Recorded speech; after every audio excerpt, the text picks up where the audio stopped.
History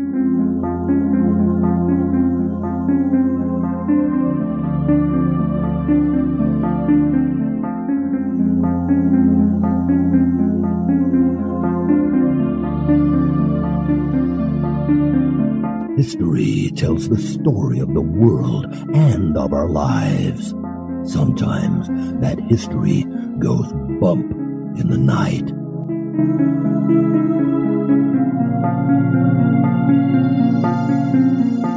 Broadcasting from the center of oddity and the supernatural in Central Florida, it's the History Goes Bump podcast.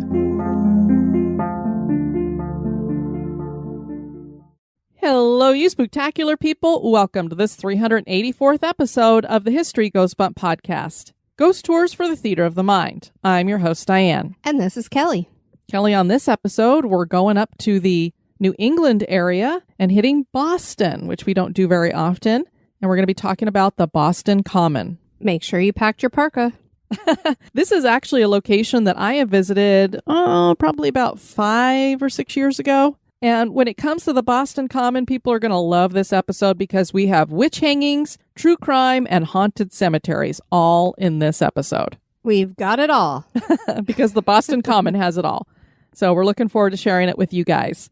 Before we get into that, we want to welcome into the Spooktacular crew, Michael, Lydia, Shonda, Mimi, Beth, Amy, and Laura. Thanks for joining us in our Facebook Spooktacular crew. And now, this moment in Oddity.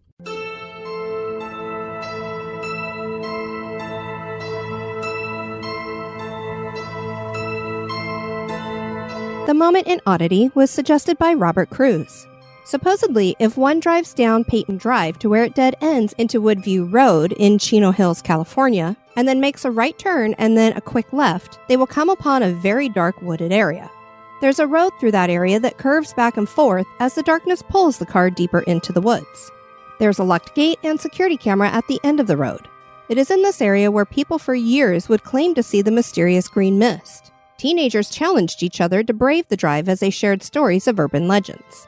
There were stories of satanic cults meeting up on the hill and making animal sacrifices. There were rumors of a government missile launch site. While those stories are fun, the latter is the closest one to the truth. A company named Aerojet was located on the property. They were a defense contractor during the Vietnam War. They didn't have any missiles on site, but they did build and test landmines. The tests involved using human cadavers to see how much damage the landmines would do, and tamper them down so that they would maim rather than kill. They also tested gases by exploding them, and occasionally when those gases mixed with the fog in the area, it would appear as a green mist. The mystery of the green mist might be solved, but the story behind it certainly is odd.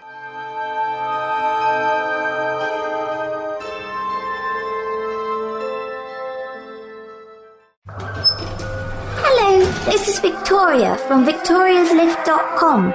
When I'm not taking those who must choose their destiny for a ride on the lift, I'm listening to History Goes Bump podcast. History isn't boring, it's terrifying. The past remains with us, and so do its spirits. Can you hear them calling? They want you to know their stories. Listen now to their voices and the truth from the past. And now, this month in history.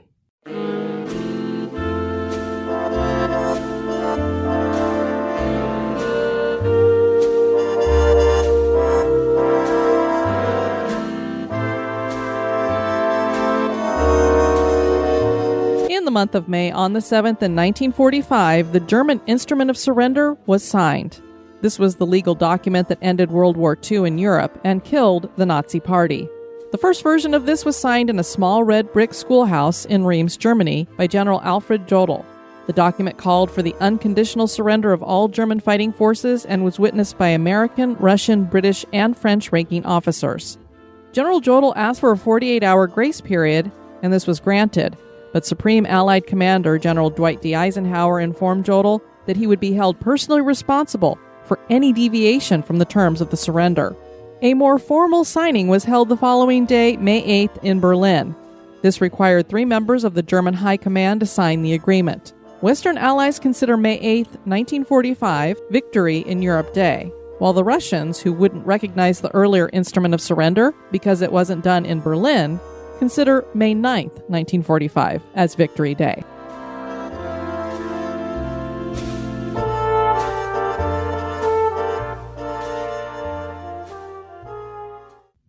Boston is one of the oldest cities in America and full of history. One center of this history is the Boston Common, which is considered America's oldest park. The Common has been around for well over 350 years and has been witness to some of the most important moments in American history, from public hangings, to wars, to victories, to protests, to public mourning, and so much more. Nearly every war since the city was established has had a connection to this central heart of Boston.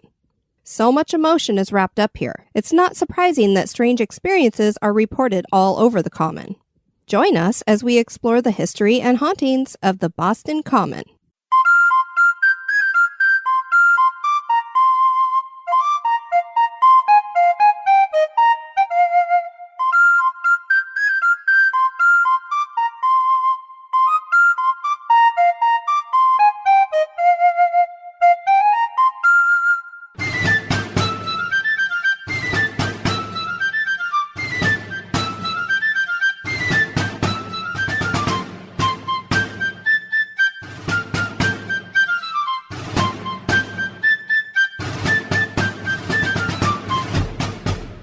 When considering the age of cities in America, we calculate based on European settlement. But not only is this a fallacy when it comes to human civilization here, but anything connected to the land needs to be known to truly understand hauntings or spiritual activity. The first European to settle in the Boston area was a man named William Blackstone. He arrived in 1628. Many Native American tribes were already here. The state of Massachusetts takes its name from one of those tribes. Other tribes include Ponkapoag, Wampanoag, Namkyag, Narragansett, and the Nipmuc people, who descended from the Algonquian and were known as the freshwater people. And that is what this area provided, fresh water. So it was very desirable for settlers. And shortly after Blackstone arrived in this plain that the Native Americans called Shawmut, the Puritans arrived. Blackstone had been living in a small house at peace with his indigenous neighbors. And he soon felt crowded out by the Puritans, even though he actually is the one who invited them to come. So it's like, hey, everything's great here. We got fresh water, all kinds of land. Why don't you guys come on up? They overstayed their welcome. And I don't know if he just was like, maybe not so many of you could come. He finally found out he was an introvert like us. That could be. So, you always think you want to go to the party, and then you get there and you're like, yeah, I don't want to be here. Time to go. He eventually left and moved west deeper into the woods. The Puritans changed the name Shawmut to Boston in honor of an old Lincolnshire English city. The Puritans bought Blackstone's land and laid it out as a common, and this is one of the most famous commons in America today. The idea of having a common had come over with the Puritans. On royal and manor lands, acreage would be set aside for the townspeople to use. This particular common stretched from the tidal marshes of Back Bay to Beacon Hill, and was initially used as grazing land since it was mostly grassy with very few trees. That original common had 3 ponds and 4 hills, but only one of those hills and one of the ponds is still there today. So the first use for this common was as grazing land, but eventually a military training field was set up here. New rules were set forth in regards to littering as such. Stones out of ye bordering lots, or any entrails of beasts or fowls or garbage, or carrion, or dead dogs or cats, or any other dead beast or stinking thing. Apparently they had an issue with people throwing dead stuff away in open lands. That's what I'm thinking. I'm like, I could see, no littering, but it's like very specific kind of littering. Entrails of beasts or fowls, dead dogs or cats, any kind of carrion. I'm like, what, were people slaughtering things right outside of this area and just, I'll throw it over there? Must have smelled lovely. I mean, you got them throwing the pots out in the street from the chamber pots. Yeah, the chamber pots. And then you got the entrails over in the park. This is such a lovely place to live. I don't know. Do I want to walk through these streets full of brown water? Or should I go over through the fields with all the guts? Don't know. Well, hence why they developed some rules. City charters through the years have continued to protect this land. Although I don't think they're as specific as this when it comes to their new rules. What is unusual about these rules forbidding dead stuff in the Boston Common is the fact that this was a place for public hangings. A diverse group of people were hanged here. There were the thieves, pirates, and murderers, but also Native Americans, religious dissenters, so that would be anybody who wasn't Puritan, and, of course, witches. Military activity started with fights in 1745 between colonists and Native Americans. When the colonists repealed the Stamp Act in 1766, a party broke out on the Common. Less than 2 years later, British redcoats set up a camp in the Common as tensions began to rise between the British and the colonists. The colonial militia mustered for the American Revolution in the Common, and this would be an encampment for years with trenches being built. After one victory from nearby, General Washington gathered with his victorious troops to celebrate. And once the revolution was done, a bonfire celebration was held to celebrate the surrender at Yorktown. Not only would Washington be there, but also John Adams and General Lafayette. John Hancock helped to improve the Common by planting a row of elms on Beacon Street, near where he lived. An area called the Mall would follow that was also lined with trees, and used as a promenade where couples would walk and people could enjoy tea with each other. By the way, at this point, cows were still grazing on the Common. We'll just have a little bit of tea while we watch the cows frolic in the field. Just don't step on any pies. Yeah, be careful of the smoking cow If it pies. looks dry, it's probably not. Don't step on it. In the 1830s, a new order was passed to stop that activity, which I'm sure the people strolling around appreciated. I'm sure they did. A handmade iron fence was set up around the Common. The frog pond was turned into a fountain lake, which had previously been mostly a mud pond. The Civil War brought anti-slavery protests to what had become the city square, and recruitment for the war also occurred here. When the Civil War ended, a celebration happened here too. And when President Abraham Lincoln was assassinated, the city of Boston publicly mourned here.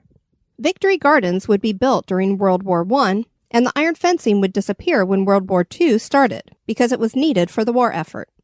The more recent era has hosted tennis matches, baseball games, speeches, protests, and even the first papal mass in North America.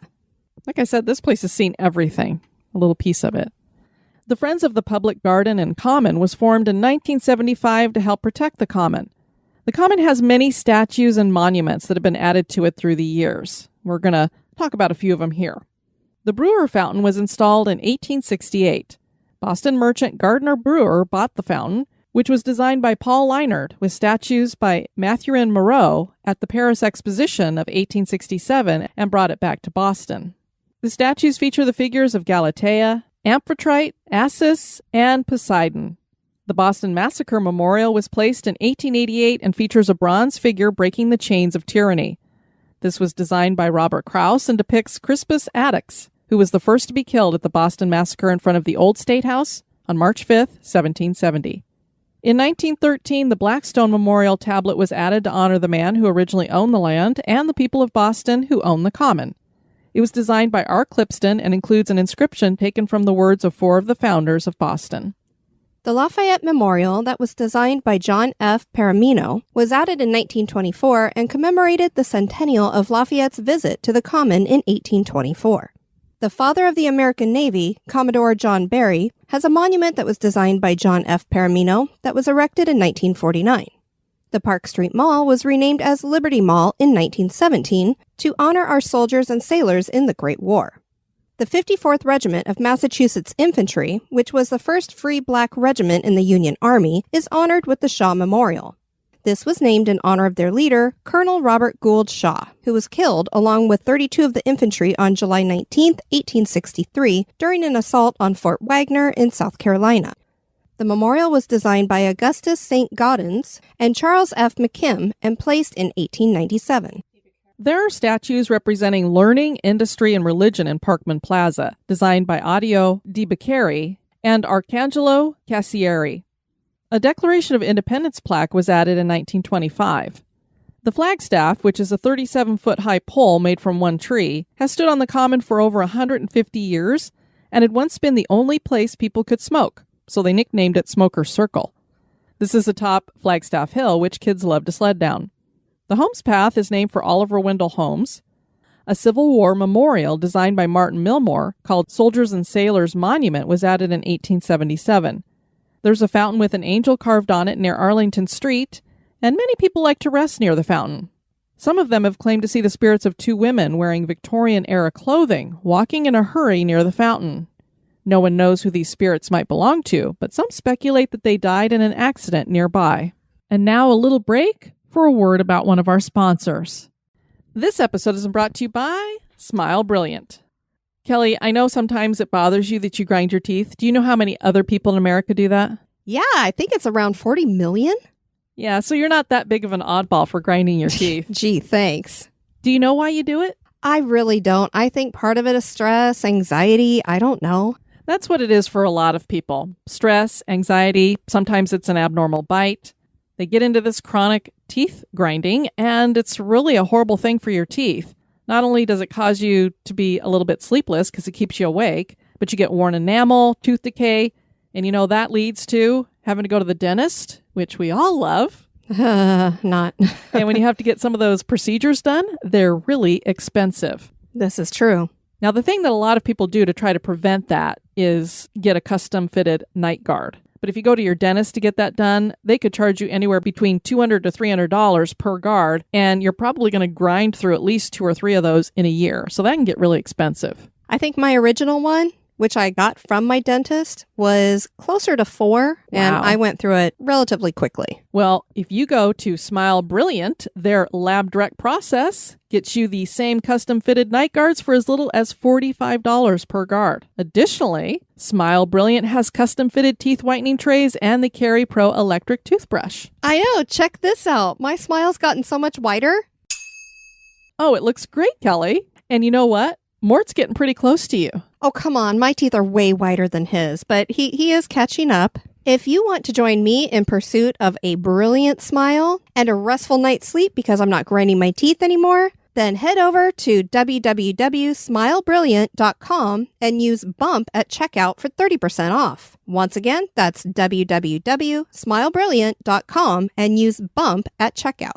This episode is brought to you by Laura Ruby and the book 13 Doorways, Wolves Behind Them All. Kelly, I have a new book for you to check out. You do? And it's right up our listeners' alleys, too. This is 13 Doorways, Wolves Behind Them All, written by Laura Ruby, who is a 2-time National Book Award finalist. Very cool. I can't wait. This is an eerie historical mystery. So picture this. You're in Chicago. The year is 1941.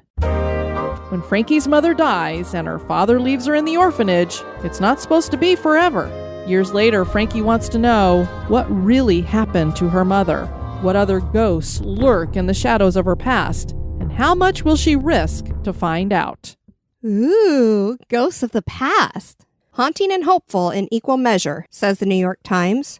Stunning, says Booklist. Readers will be shocked, awed, and riveted from start to finish, says Locus Magazine. Well, not only is this a book that is now in paperback from Balzer and Bray, which is an imprint of HarperCollins, but there's an audiobook. The audiobook of 13 Doorways, Wolves Behind Them All will be available at a special, deeply discounted price all through the month of May at your favorite digital audiobook retailer. So make sure to pick this book up, 13 Doorways, Wolves Behind Them All by Laura Ruby. You can either read it in paperback or listen to the audiobook.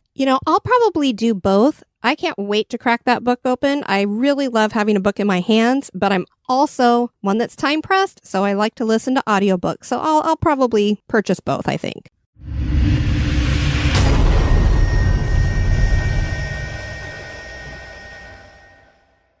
A great elm had once stood here, and it was used for hangings in the 17th century. A storm in 1876 destroyed it, but its former use may have left behind some spiritual residue. Even if the story about the elm is just pure legend, there is no doubt that a gallows was eventually erected in the common, and executions occurred here for 150 years. The Puritans came here seeking freedom from religious persecution, and the great irony of that was that they themselves didn't offer that kind of freedom. If you were a Quaker, you were a heathen. And while our former reviews of witch hangings in our nation's past has revealed that nearly none of those hanged for being a witch were really witches, they still should have been afforded religious freedom if they were not harming anyone. The Puritans didn't just persecute, they put people to death. One of those people was Mary Dyer. Mary Dyer had been a Quaker who lived in Rhode Island. Rhode Island was a haven for Quakers, and the original colony had been established by Roger Williams after the Puritans had banished him for his beliefs. Dyer was not only a practicing Quaker, but she was an evangelist for the denomination, always seeking to bring people in and helping out fellow Quakers. Boston was her favorite place to visit to support fellow Quakers and evangelize. Obviously, the Puritans were not crazy about this. And that is putting it mildly, because the Puritans had threatened to hang Dyer if she kept coming to Boston. And one day in October of 1659, they arrested her. 2 other non-Puritan men were also arrested. All 3 were sentenced to hang. The 2 men were hanged first, but right before Dyer was set to have a noose around her neck, the governor commuted her sentence. Apparently, Dyer's son had pleaded her case before the governor. That would be the end of this story had it not been for Mary Dyer's calling to preach her beliefs. She just couldn't leave Boston alone. When she was arrested a second time, the judge made a bargain with her. Leave Boston and promise to never come back, and you're free to go. Dyer more than likely told him where he could put his bargain. Because? And she was sentenced to hang for a second time. And this time, it stuck. Her body was buried in an unmarked grave on the Common. As a form of repentance, perhaps, the people of Boston have memorialized Mary Dyer with a bronze statue in front of the Massachusetts State House, where she has a view of the park where she was unjustly put to death. The wailing of a woman is sometimes heard near the statue and in the area of the Common nearby. This wailing woman has also been seen as a full-bodied apparition, wearing colonial garb, walking through the Common.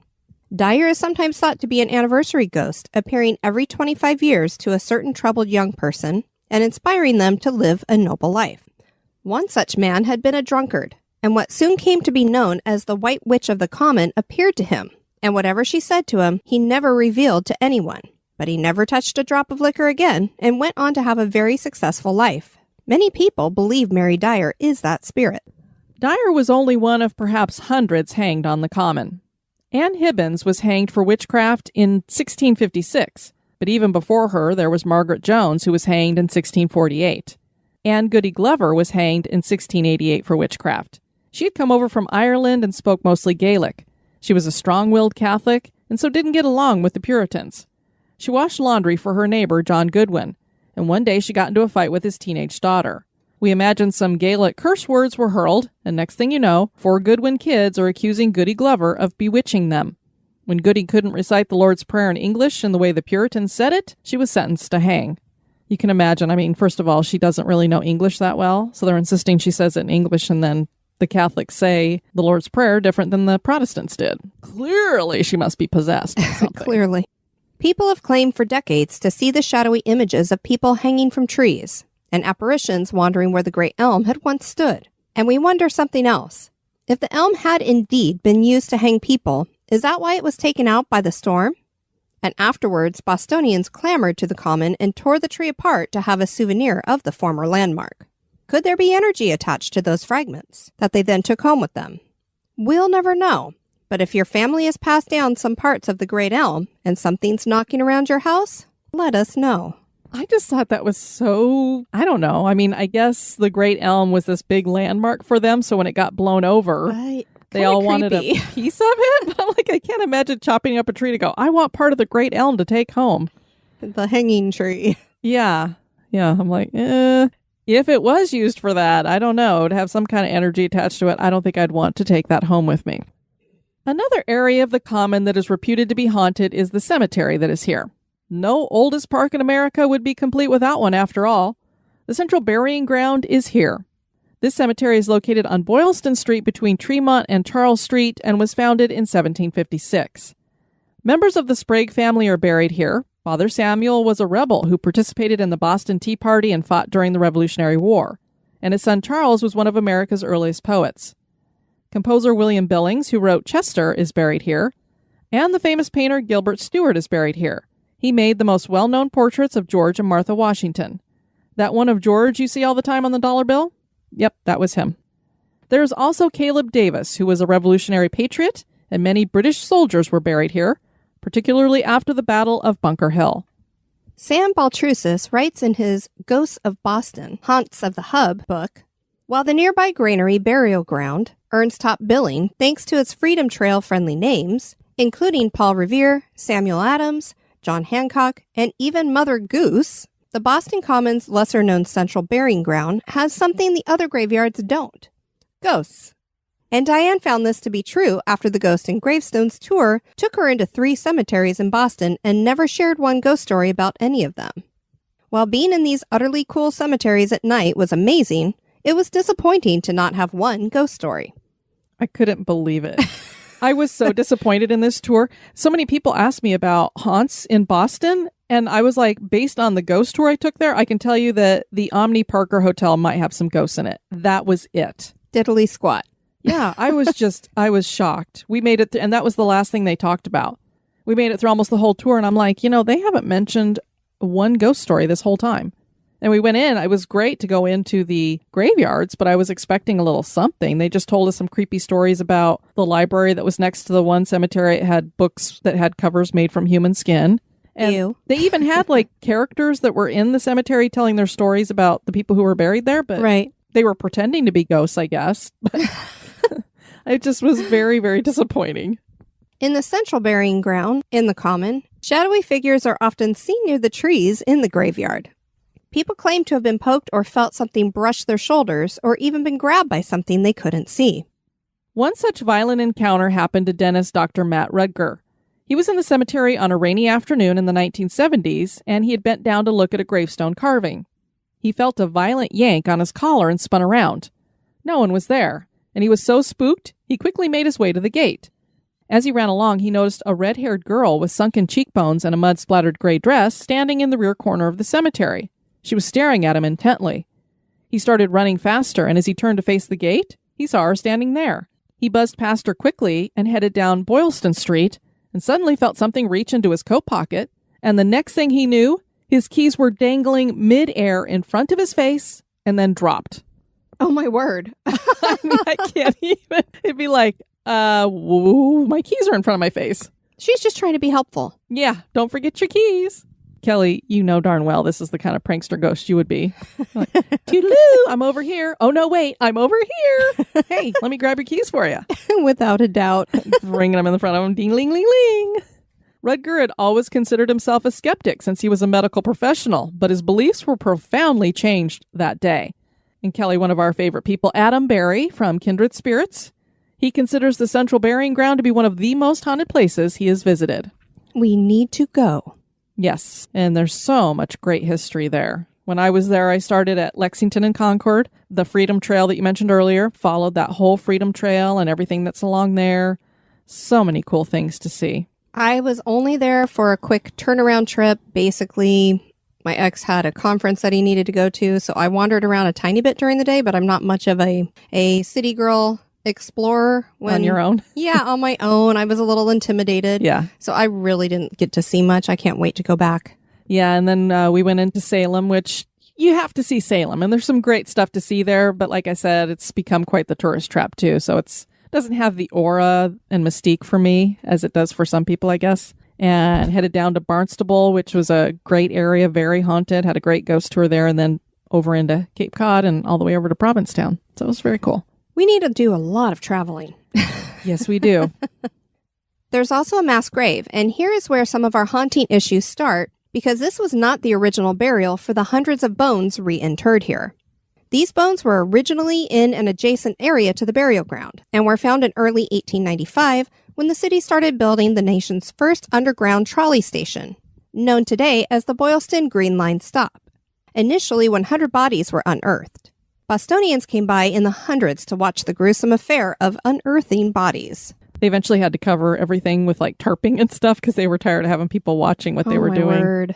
Well, it's like a car crash. People rubberneck. It is. As further excavations continued, more and more bodies were discovered.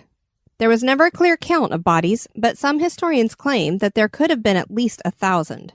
The bones were moved to the new mass grave in the central burying ground, but they had been disturbed nonetheless.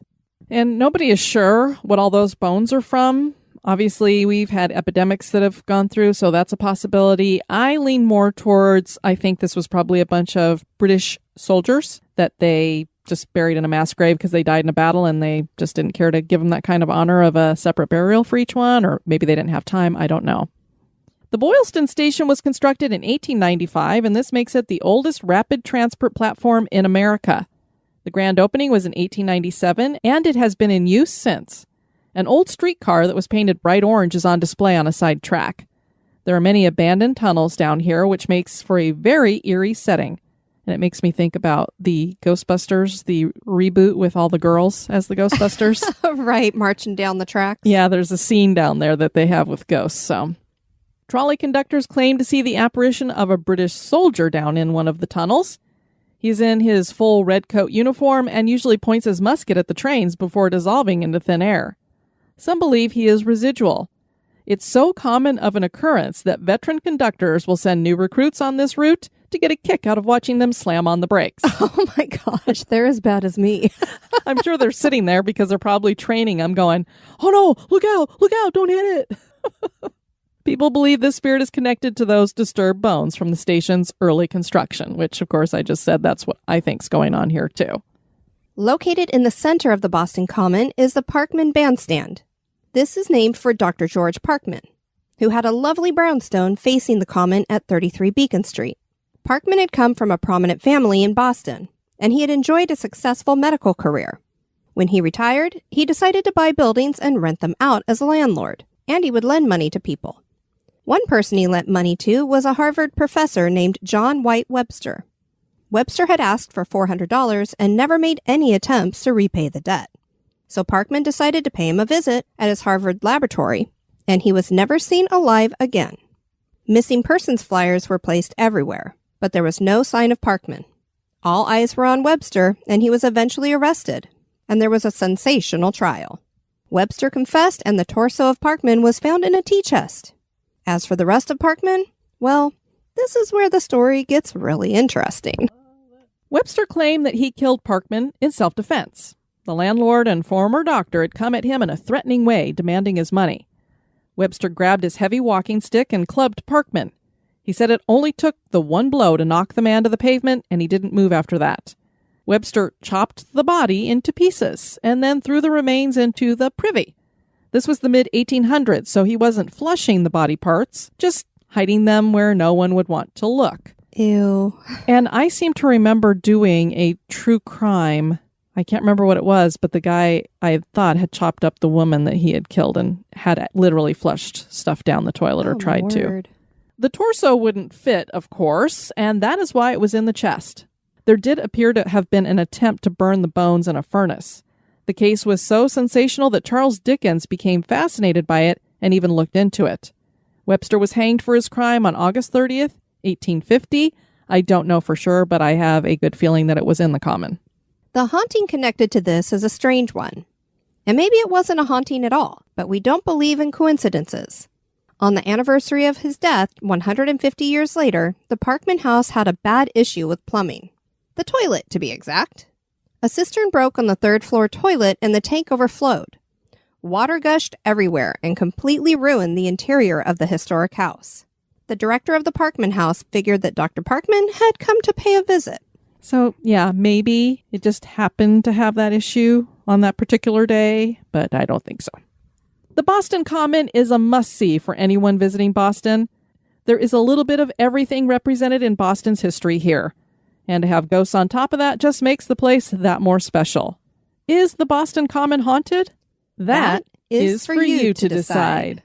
Well, like I said, Kelly, we'll get you up there one of these days. Especially, I love their cemeteries there because it has all that symbolism in it that has the skulls, and the tombstones are the really thin ones that are there. And just great stuff. We encourage you guys to check out our website at historygoesbump.com. And if you want to send us some feedback, you can do that at historygoesbump@gmail.com. Want to remind you guys, we do have our live show September 18th in St. Augustine, Florida. That's 2021. We still have a few tickets available for that. If you have not bought them yet, I would get on it because there really are very few left. We also have opened up more places on the Lighthouse Ghost Hunt that we're going to be doing the night before. That's September 17th, 2021. We'd only had 30 spaces, but we decided to open it up to 50. So right now we have 20 available. But those first 30 went really quick. So if you guys want to join us on a ghost hunt, I'd get on that as well. If you head over to historygoesbump.com, there is a tab there. The St. Augustine Hunt has all the information there. You also can find information on getting the tickets for the live show and for the hunt in the Spooktacular crew up at the very top at the announcements. It's going to be spooktacular. It is. And we created an event over on Facebook, and it has details about all the things that we're planning to do on that weekend. Gives you a few ideas of things if you want to do some stuff on your own about what you can do in St. Augustine that we would recommend for you and that kind of thing, like where to park and places to check out and stuff. So if you're not a part of the Spooktacular crew, I'd get in there so you can have that to look at. Most definitely.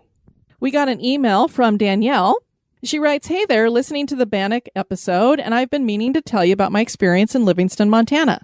So this is the town that the song Livingston Saturday Night by Jimmy Buffett is based on." I love Jimmy Buffett. "My mom was staying there one spring when I was in college a long time ago, and she was caretaking an old house that had been a bed and breakfast, but was being gutted and turned back into a single-family home. The only area that wasn't torn up was the top floor, which had been the family's apartment when it was a B&B. Anyway, the story we had heard was that the original owner of the house died before it was finished. My mom had a couple things happen, but didn't seem bad. When I came to stay for spring break, I felt someone sit down on the bed and then pull the covers up over me like they were tucking me in. After I left about a month or so later, my mom was laying in bed and felt someone grab her hands. She then heard what sounded like someone's stomach growling less than a foot away from her. I hope it was somebody's stomach growling and not them growling. She got up and grabbed a couple things and slept in her car that night. The next day, she went in, grabbed the rest of her stuff, and never went back." So I don't think she thought it was a stomach growling. I mean, I don't know. I'd have to see more or hear more to make that final decision, I think. Yeah. Though whomever we encountered didn't seem malicious, the hand holding was a bit too much for my mom. So that's actually what freaked her out the most, was the hands being held. I think that would have been awesome. She said she's been enjoying the show. Thanks for sharing that, Danielle. We greatly appreciate it. I also wanted to point out that she asked about, if you don't want to give through Patreon, is there some other way to do it? At our website, over on the right-hand column, if you scroll down a little bit, there's two options for PayPal. You can give us a one-time donation, or you can sign up for a monthly thing, and we get you all taken care of for that. Leah wrote us, "Hi, ladies. Listening to your recent podcast on my way to work, and you guys gave me chills, not just because of the content, but because of the places you mentioned. I live in York, Pennsylvania, and travel everywhere on the East Coast for work. What gave me chills this morning was the fact that you mentioned Lancaster on your podcast. Where was I driving through? Lancaster. And where was I going? Philadelphia, where you talked about the haunted crematorium. Needless to say, I am staying extra vigilant today. Too much of a coincidence to mention two places I just happen to be going through today. Chills. Thanks for all your hard work. Keep it up and be well." So hopefully you made it through the day, Leah. Absolutely. And then, Kelly, we have a shout out for the Timberwolves. That's right. Woohoo! We love us some Timberwolves. Ow, ow, ow. We heard from Rose Marie. She said, "I was snitched on. The kids found out I emailed you. I work as a volunteer middle school teacher in my small town." She volunteers to be a middle school teacher? Bless her heart. You either have a big heart or you're crazy. I don't know which. "I helped my history teacher not fall behind. One Friday, the kids were doing catch-up day, and I was getting music on when they were arguing over the channel. I said I was trying to listen to History Goes Bump and needed them to shush it down a bit. One smart kid was like, 'Does it have history?' And I'm like, 'Duh.' So long story made short, every Friday the kids in Middle School History 1 listen to History Goes Bump as a reward. Very cool. Wednesday is our poll day for an episode. Parents are loving the podcast, and the kids want your 3 most favorite episodes to vote on for this Friday if you don't mind. They said they won't care about the gore either, and honestly, we are approved for your podcast in school, so please a little help for the Timberwolves would be great. And as always, stay spooky." That's amazing. Thank you so much for sharing the show with the kids. And now their parents are listening. I know. And later on, she told me that, funnier yet, the principal thinks it's great I make it educational. So it is approved by the principal as well. That's so cool. So we are thrilled to death that we have a class full of middle school students listening to us. And again, Kelly, that's why I wanted to make this more of a PG rated as you can get for ghosts and other things that happen with that, so that kids could enjoy it too. Because I know, especially at that age in middle school, I totally dug this stuff. Absolutely. And, we do have the sense of humor of a 12 or 13-year-old boy. So we're right there. We're right on the same level.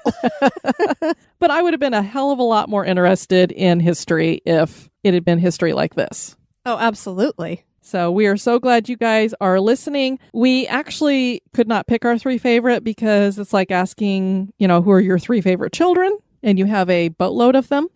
300 and some odd. So we actually took it to our Spooktacular crew, and a lot of the common ones that were mentioned we put those 3 up. And of course, haunted cemeteries came up over and over again. So I chose one of those. I think we did a haunted Houdini. And I'm trying to remember what the other one was that I sent. I can't remember. Oh, it was the episode 1 of the History Goes Bump Haunted Circus miniseries that we did. Thanks for listening, Timberwolves. We appreciate you guys. We want to thank everybody for listening to this episode. I've been your host, Diane. And this has been Kelly. You take care now. Bye-bye. Bye-bye. This episode has been brought to you by our executive producers. And this episode was brought to you by Smile Brilliant and Laura Ruby's 13 Doorways, Wolves Behind Them All. Join me in the cemetery by becoming an executive producer. You can join on Patreon or PayPal. Check out the Support the Show tab on the website for more information.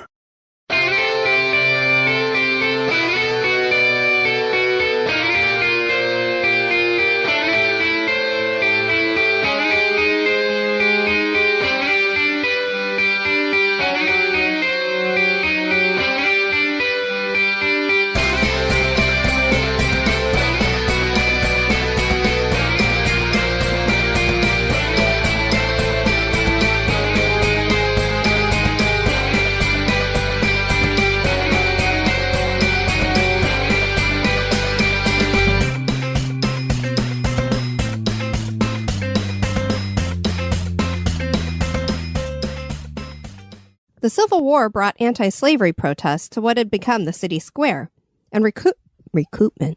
We're going to recruit some people. Victory Gardens would be built during war. It's woo woo woo woo woo woo woo. And Poisidon. Poseidon. Poisidon. I always say everything wrong first. What did you say Galatea as? Galatia? Galatia, yeah. I mean, maybe you're right. I don't know. The Lafayette Memorial that was designed by John F. Paramino was added in 1924 and commemorated. Rhode Island was a haven for Quakers, and the original colony had been established by Roger Williams after the Puritans. Those Puritans. Earns top billing thanks to its Freedom Trail friendly names. Freedom Trail. God dang. Ghosts. That sound weird the way I said it? Ghosts. Did you add a snake onto the end of that? Ghosts. It's because that I have parcel sloppy tongue? S's.